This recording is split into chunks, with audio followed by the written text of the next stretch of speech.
पश्चिम बंगाल मैं ये गर्व के साथ बोल सकता हूँ कि महिला सुरक्षा में पश्चिम बंगाल नंबर 1 है और उत्तर प्रदेश के इस स्थान पे है। वो स्पष्ट कर देता है कि कानून व्यवस्था क्या है। बिना जात धर्म मजहब देखे जिस व्यक्ति को आरोपी घोषित किया जाता है उसकी तत्काल गिरफ्तारी कलकत्ता में होती है, बंगाल में होती है और इसी से भारतीय जनता पार्टी डर रही है। भदोही से इंडिया गठबंधन के उम्मीदवार ललतेश पति त्रिपाठी जी हमारे साथ मौजूद हैं। हम इनसे ज़्यादा वक्त लेते न हुए सीधे सवाल पे आते हैं। ललतेश जी, भदोही से लड़ने के पीछे की सबसे मुख्य वजह क्या है आपके? अब देखिए, मुझे लगता है कि समाजवादी पार्टी के राष्ट्रीय अध्यक्ष जी और अखिलेश यादव जी और आदरणीय ममता बनर्जी के बड़े मधुर संबंध हैं, उनके रिश्ते अच्छे हैं। और जब ये तय हुआ कि मुझे चुनाव लड़ना है तो राष्ट्रीय अध्यक्ष जी ने ये फैसला लिया कि वो अपनी मजबूत सीट में से एक जो भदोही लोकसभा है वो ममता जी को देंगे। ये पार्टी लेवल का उद्देश्य अगर आप एक तरह से मानिए तो यही था। मैं ये मानता हूँ कि यहाँ के लोगों की इच्छा थी कि हमारे परिवार से पुराना नाता और रिश्ता यहाँ पे था ही, तो हो सकता है उस पुराने रिश्ते को रिन्यू करने के लिए ही मुझे यहाँ से लड़ाया गया। बड़ी चर्चा थी कि चंदौली से आप चुनाव लड़ेंगे, अचानक से भदोही से टिकट मिल गया, तो क्या चंदौली से चुनाव लड़ने की तैयारी थी, ऐसा कुछ था? अब उम्मीद ये था क्योंकि ममता जी ने कहा था अखिलेश जी से कि जहाँ से कमलापति जी थे वहाँ से मुझे लड़ाने के लिए। राष्ट्रीय अध्यक्ष जी ने जो निर्णय लिया है उसका हम लोग स्वागत करते हैं। वो निर्णय मुझे लगता है इसलिए लिया गया क्योंकि कहीं ना कहीं उनकी इच्छा ये है कि ममता जी की पार्टी, ममता जी का प्रत्याशी जीते हैं। तो थोड़ा सा मुझे लगता है उन्होंने एक आसान, चंदौली से आसान सीट दिया।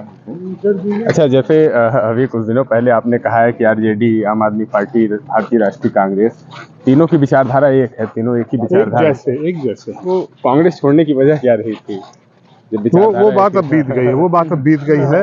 वो हम हो सकता है कांग्रेस पार्टी से अलग हुए, पर आज भी कांग्रेस जैसी पार्टी में हम लोग गए हैं। ये दिखाता है कि जो कांग्रेस की मूल सोच है, जो कांग्रेस के मूल विचार है, वो आज भी हमारे अंदर है और मैं उस विचारधारा के साथ मैंने समझौता नहीं किया। ये मैं गर्व के साथ बोल सकता हूँ। ममता बनर्जी आएंगी आपके प्रचार के लिए? 100% हम लोग का पूरा प्रयास रहेगा कि वो आए।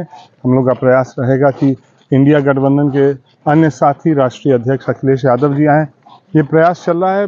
अंतिम हफ्ते में मुझे लगता है कि बड़ा कार्यक्रम यहाँ पे होगा। अभी कुछ दिनों पहले ब्रिजेश पाठक ने आपके दादाजी जो हैं, उनके पुत्र हैं मंगलापति त्रिपाठी, उनके पुत्र हैं सुमेश पति त्रिपाठी, उनको बीजेपी ज्वाइन कराया और कह रहे हैं कि औरंगाबाद हाउस में से अनमारी है। क्या आप कैसे देखते हैं इसे? अब देखिए, वो उनका निजी विषय है, मैं उस पर ज़्यादा कुछ नहीं कहूँगा। मेरे चाचा हैं, मेरे चाचा हमेशा रहेंगे। वो उनका आशीर्वाद मेरे साथ है, ये भी मुझे पता है। अब आप उसको एक उल्टा दिशा मत दे दीजिए, पर वो उनकी सोच है, वो गए हैं। परिवार एक है, परिवार एकजुट है, परिवार एक साथ जब भी कोई चुनौती सामने आएगी एकजुट होकर उस चुनौती का सामना करेगी। प्रधानमंत्री नरेंद्र मोदी को कैसे देखते हैं आप? अगर देखा जाए, एक तरीके से कहा जाता है बहुत अच्छे प्रधानमंत्री हैं, देश के लिए बहुत कुछ कर रहे हैं, आप कैसे देखते हैं? मीडिया हो सकता है कहे कि बहुत अच्छे हैं, पर मुझे ये लगता है कि जनता तय करेगी कि अच्छे हैं कि बुरे हैं। 2024 का चुनाव मुझे लगता है कि उस चीज़ को स्पष्ट कर देगी कि देश की जनता क्या सोच रही है उनके बारे में। योगी आदित्यनाथ, आखिरी सवाल है, योगी आदित्यनाथ को लेके, कानून व्यवस्था को लेके बड़ी बातें कही जाती हैं, क्या मानते हैं कानून व्यवस्था यूपी में कैसी है? अब सूबे के मुख्यमंत्री हैं, उनकी बातों पे चलें तो फिर लगता है कि सब अच्छा है, पर हकीकत ये है कि जो आंकड़े सामने आते हैं उसी के आधार पर यह तय होता है कि कानून व्यवस्था कहाँ अच्छा है, कहाँ खराब है। पश्चिम बंगाल मैं ये गर्व के साथ बोल सकता हूँ कि महिला सुरक्षा में पश्चिम बंगाल नंबर 1 है और उत्तर प्रदेश के इस स्थान पे है। वो स्पष्ट कर देता है कि कानून व्यवस्था क्या है। अभी कुछ दिनों पहले आप बंगाल की बात करें तो संदेश खाली का मुद्दा बहुत गरमाया हुआ था, तो बहुत सी बातें सारे आरोपी जेल में। वो तो जो है सारे आरोपी हैंड ओवर किया, सीबीआई को हैंड ओवर हुए। कोलकाता पुलिस ने सारे आरोपियों को घटना के 24 घंटे के अंदर गिरफ्तार किया। अगर सीबीआई हाई कोर्ट में जाके रोक नहीं लगाई होती तो फिर सारे के सारे आरोपी, मुझे ये भरोसा है कि 48 घंटे के अंदर जेल के अंदर होते हैं। ममता दीदी कानून व्यवस्था कैसी होती है वो दिखाती हैं, पूरे देश में एक वो उदाहरण है कि किस तरह से कानून व्यवस्था को काम करना चाहिए।